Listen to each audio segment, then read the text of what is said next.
Hello नमस्ते मंडळी, तुमचं स्वागत आहे आपल्या यूट्यूब चॅनलवरच्या अजून एका नवीन व्हिडिओमध्ये।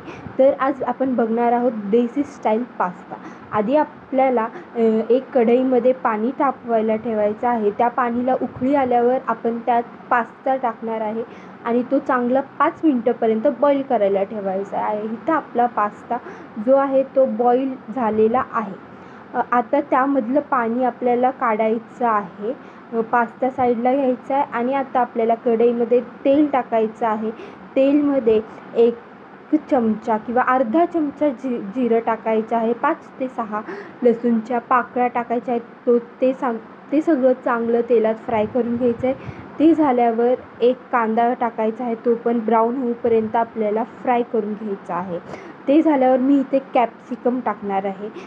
तुमच्याकडे जे कोणते व्हेजिटेबल्स अवेलेबल असतील ते तुमच्या चॉईसच्या अनुसार तुम्ही पास्तामध्ये टाकू शकता। ते झाल्यावर टमॅटो टाकायचा आहे।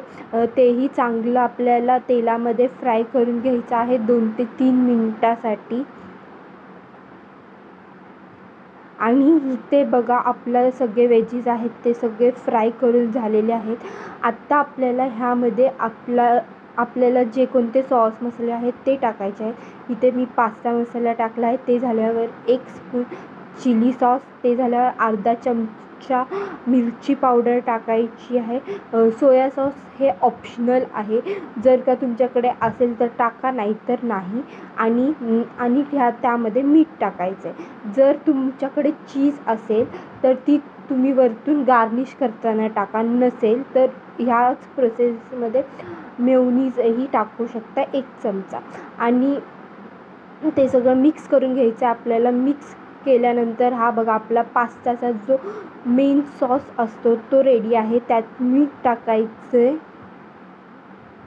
मीठ टाकल्यावर आपण जो पास्ता बॉईल करून ठेवलेला तो त्यात टाकायचा आहे आणि ते सगळं चांगलं मिक्स करायचं आहे। आणि वरती आपल्याला कोथिंबीरनी गार्निश करायचं आहे आणि चीजही वरतून टाकायचं आहे आपल्याला। हा पास्ता एकदम टेस्टी आणि यम्मी लागतो। आणि हा बघा आपला पास्ता रेडी। जर का तुम्हाला हा व्हिडिओ आवडला असेल तर व्हिडिओला लाईक करा, चॅनलला सबस्क्राईब करा आणि शेअर करा। थँक्यू।